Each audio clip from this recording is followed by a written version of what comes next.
My mom put me in a lot of extracurricular activities when I was growing up, like I've mentioned before, and one I haven't talked about yet was the summer camp called Camp Operetta. When I was the ripe age of 8, my mom decided I wasn't enough of a versatile super child yet, and it was time for me to dip my toes into the showbiz puddle that is musical theater. I did piano and stuff, but I've never been interested in the performing arts, so when my mom asked me if I wanted to do this Camp Operetta thing during the summer, I was like, okay. Wait, what is this? Look, I just agreed with anything my parents told me as a kid. I didn't know I could actually have an opinion. I'm assuming that most of you don't know what Camp Operetta is because I googled it and got no results. To be fair, it was a one-off indie camp one of the local elementary schools just did. So, basically Camp Operetta was for young artsy theater kids and would start off by sitting in a group and reading a picture book. Then everyone works together to rewrite it into a musical play to perform in front of the parents at the end of the camp. And then what should the tiger say? Make him say the F word! Then we all get assigned roles for the play, write the music, and make the costumes and set. It was actually really fun, and I looked forward to it a lot. Also, when I say write music, I mean the teachers tell us how to play nursery songs on xylophones in those colored plastic tubes. We weren't dropping fire in 4th grade. The first year I did Camp Operetta, the book we were supposed to theaterize was... I can't remember. I just know it was about a bunch of animals in the jungle, and I wanted to land the role of cheetah because I thought cheetahs were cool. And obviously, I'm the best cheetah out of all you losers. She wasn't the main character, but I've never been a main character kinda guy. I'm the I can't cope with #1 spots because the expectation, spotlight, and stress is enough to break me kinda guy. So that's why I'm always happy to sit at, like, #2 in most things. It proves, hey, I'm talented and hardworking enough to land an important and high up role, without complete judgment and pressure of being at the top with everyone waiting for you to mess something up. Bit of a depressing life hack for you guys. Spoiler alert, I nailed the audition and reeled myself in the role of cheetah. The catch was there were too many kids in the camp for the amount of characters in the play, so what the teachers decided we'd do was assign 2 people per character, and then halfway through the play, switch out casts. The girl who landed Cheetah 2 was this one girl who I don't remember the name of, but I thought she was super cool because she only had 1 arm. It's a good thing the teachers didn't care that the 2 kids who shared a role didn't have to look similar because they'd either have to dye her hair dark brown and make her look Asian somehow, or chop one of my arms off. We made masks out of paper plates, painted a jungle scenery on big sheets of paper for the background. I think the costumes were made of paper too. Look, they didn't have much money. I remember one day I decided I wanted to bring my favorite stuffed animal to camp with me and show him off to the other kids. It was this stuffed mouse I got at a bookstore I named Raoul, spelled R-A-O-O-L-E, because that was 8-year-old me trying my best. I brought out Raoul during lunch/break time and we all started playing with him. We stood in a big circle and tossed him hot potato style to each other, and after a few minutes of this, I went to go use the bathroom real quick. Raoul's always been really special to me because he was the first purchase I made completely on my own without my parents' permission. At the end of the school year, if you read enough books and took a little test to prove you read it, you'd get to go on a field trip to a bookstore. And I, being the bookworm I am, barely scraped in by reading the bare minimum amount of books to make it. In a desperate attempt to make the cut in time, I even requested a bunch of random book tests. In some miracle, I'd guess enough answers right to pass and get points for.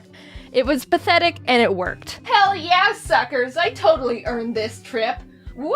The purpose of the trip was for kids to get excited about reading and buy some books they'd read over summer break. So I walked around the bookstore, looked at the books that people were talking about, skimmed the new releases, and then bought a mouse because I don't like reading. And I was really excited about it because it was my first 100% own personal choice. I didn't have to go, "Mommy, can I get this?" I made my own decision.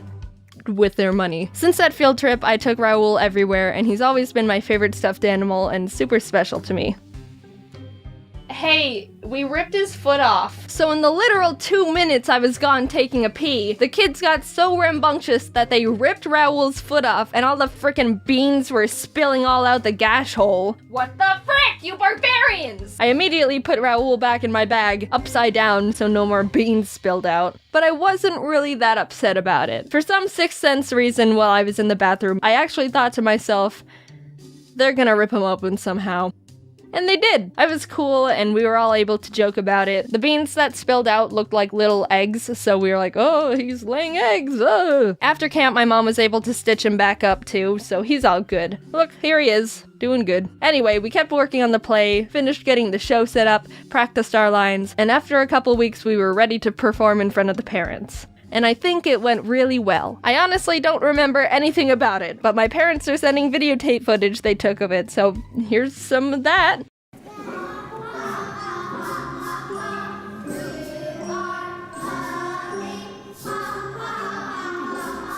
But that's not the end of Camp Operetta. I went again next year, and this time we did a play on the rainbow fish. The story of a special fish with shiny rainbow scales, and no one wanted to hang out with him because he wouldn't give them what makes him special. And the only way he felt like he could be happy was to give away his specialness to the fish that only wanted to leech off his beauty. Setting aside the controversial morals of the book, we got to work turning it into a play. There weren't as many kids this year, so we didn't need to share roles. I ended up, again, with a semi-main character. The seahorse. Now, hardcore rainbow fish stans are probably saying, wait, there's no seahorse in that story. And you're right. As a group of kids, we decided to completely create a new character in the story because we liked seahorses.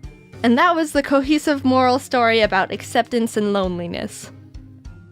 Can we add a seahorse?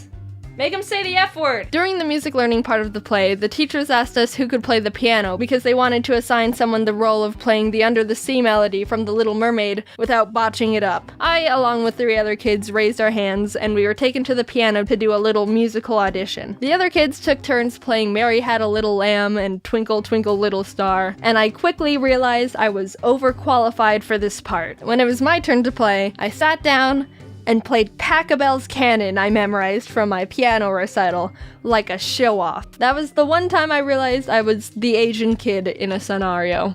I got the part. The night of the play, we got into our costumes. Mine was made out of a towel with the bottom rolled up to look like a seahorse tail. I thought the costume was actually really cool, but a problem arose when I was in the middle of my final lines in the performance. I had a solo part where I was supposed to build hype for the ending of the play, then raise my arms up at the end to deliver the lines that induced the big finale. But as I was saying my lines and getting ready to raise my arms up, I realized the bracelet I was wearing was caught on one of the towel strings. I started freaking out because this was the big finishing move for my character. It said in the script, seahorse raises both arms, blah blah blah blah blah. This was the big moment, and it's gonna be ruined because my costume is a towel. I was wiggling my wrist in all directions and trying to get my arm free as time was ticking down quickly. Finally, I delivered the last line and could only raise up one arm.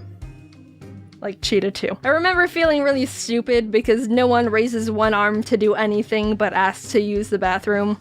Or be flamboyant. I felt like I ruined the big moment, but talking to my parents afterwards, they said they didn't notice, and looking back, it was probably a much bigger deal in my 9-year-old head than it actually was.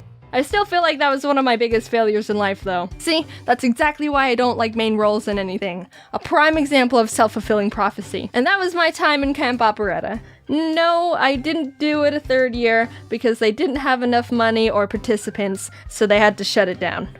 I told you they didn't have much money. You will be forever missed, Camp Operetta. You made my summers more fun, and my Raoul's foot all janky. Who knows if I would have became a theater kid if Camp Operetta never shut down. But either way, I'm not doing any of that stuff now. I do drawings behind a screen. I mentioned it already, but just a reminder that there's still a few tickets left to see James, Tom, Ross, Aaron, and me frantically trying to draw and be funny at Scribble Showdown. They're selling out fast, so cop a tick if you really want to see it. You can go to scribbleshowdown.com to see which cities we're going to and on which dates. We hope to see you there, and I'm excited to win every show. Thanks for watching the video. This is a warning. Don't trust anyone with your Raouls. They can and will rip their foot off. And stay away from bracelets when your shirt is a towel. Bye bye.